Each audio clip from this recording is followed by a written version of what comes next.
बारिश ने छड़ी लगा रखी थी, पर आज हर हाल में ही उसे घर से निकलना था। वो अपने उस टीचर से मिलने को उतावली थी जिसने उसे सिखाया था कि पढ़ाया कैसे जाता है।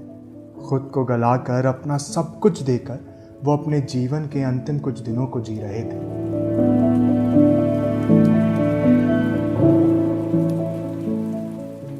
और वो एक बार उन्हें देख लेना चाहती थी। बारिश में भीगती वो वहाँ पहुंची जहाँ उसके प्रोफेसर का घर था। पलंग पर लेटे प्रोफेसर रवि सिन्हा का चेहरा वैसे ही दमक रहा था जैसा उसने उन्हें पहले दिन पाया था। वो शायद बिना सूचना दिए ही पहुंच गई थी। प्रोफेसर सिन्हा ने अपनी माँ की ओर देखा जो उनके पास ही बैठी थी। माँ समझती हुई सी उठी और उन्हें उनकी शर्ट दे दी। तमाम ताकत लगाकर प्रोफेसर सिन्हा ने उसे अपनी सफ़ेद बनियान के ऊपर पहन लिया। वहाँ खड़ी खड़ी वो अभी 1 बरस पहले की यादों में खो सी गई।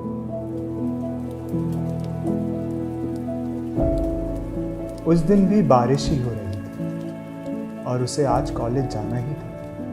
घर पर छतरी एक ही थी और उसे कोई और ले जा चुका था। भीगते हुए जाना अजीब तो लगता है, पर उसके अलावा कोई और चारा नहीं था। अब तक की उसकी सारी बारिशें ऐसे ही बिना छाते के निकली थी, पर इस बार उसे कुछ अलग सा लग रहा था। बहुत ही हल्के गुलाबी रंग का लखनवी कढ़ाई का कुर्ता उस पर बहुत फब रहा था। ये उसकी लाइफ का पहला शलवार कुर्ता था। अब तक वो साधारण सी दिखने वाली स्कर्ट या जीन्स ही पहना करती थी। ये कुर्ता और शलवार उसमें एक सुंदर लड़की होने का एहसास दुगना कर रहा था। आज उसकी एमए की क्लास का पहला दिन था। छतरी ना होना अजीब लग सकता है, पर कभी उसे उसकी ज़रूरत भी वैसे महसूस नहीं हुई। बारिश में भीगना बहुत अच्छा लगता रहा। आज पहली ही बार यह एहसास हुआ कि छतरी के बिना घर से बाहर पाँव निकालना कितना असंभव सा है। फिर भी घर से तो निकलना ही है। यू स्पेशल का टाइम होने में बस 15 मिनट बाकी हैं और तेज़ तेज़ चलेगी तभी 15 मिनट में बस स्टैंड तक पहुंच पाएगी। उसके पास चप्पल भी कोल्हापुरी थी, जो कि बारिश के मौसम से बिल्कुल मेल नहीं खाती।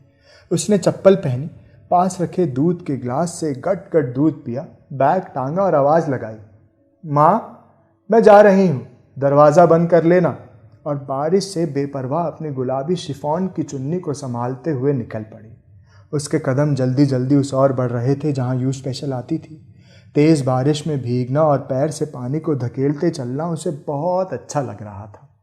वो बस स्टैंड पर समय से पहले ही पहुँच गई। सभी लोग अपनी अपनी छतरियों में सुरक्षित थे। एक लड़की उसे पहचानती थी। अब वो दोनों एक छतरी के नीचे थे। स्टैंड पर बस के आते ही सब लाइन बनाकर बस में बैठ गए। उसके साथ जो लड़की थी वो एक दूसरी सीट पर बैठ गई। ये एक अनजान लड़की के साथ बैठी ना जाने किन ख्यालों में खोई थी। अचानक एक अपरिचित व्यक्तित्व ने उसका ध्यान अपनी ओर खींच लिया। ये लगभग 38-40 साल का युवा था। उस युवा के माथे पर अद्भुत तेज था। काले रंग की बड़ी सी छतरी उसके एक हाथ में थी और एक खादी का झोला उसने अपने कंधे पर टांगा था। वो उस बस में सबसे अलग लग रहा था। उसका पक्का रंग उसके तेज को और बढ़ा रहा था। लड़की ने आदरवश जाने ये कब में पूछ लिया कि आप बैठेंगे क्या? उसे खुद भी ना पता चला। युवा ने बड़ी विनम्रता से कहा, नहीं, आप बैठिए। बस से उतरकर अब वो अपनी क्लास की ओर बढ़ रही थी। क्लास का ये पहला ही दिन था। उसने क्लासरूम में जाकर अपनी सीट सुरक्षित कर ली। पहला लेक्चर किन्हीं प्रोफेसर रवि सिन्हा का था। सभी आपस में बात कर रहे थे कि बहुत ही अच्छा पढ़ाते हैं। क्लास की घंटी बज गई। सब शांत थे। लड़की ने अचानक एक अपरिचित आवाज़ सुनी। शब्द था नमस्कार।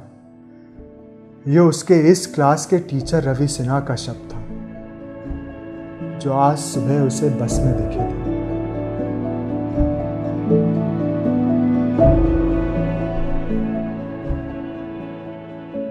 लड़की इन्हीं ख्यालों में खोई थी कि प्रोफेसर सिन्हा ने उसे अपना काला छाता देते हुए कहा, ये अब तुम्हारा हुआ। अब मुझे इसकी जरूरत कभी नहीं पड़ेगी। लड़की ने छाता ले लिया और अपने प्रोफेसर को प्रणाम कर चुपचाप वहां से निकल पड़ी।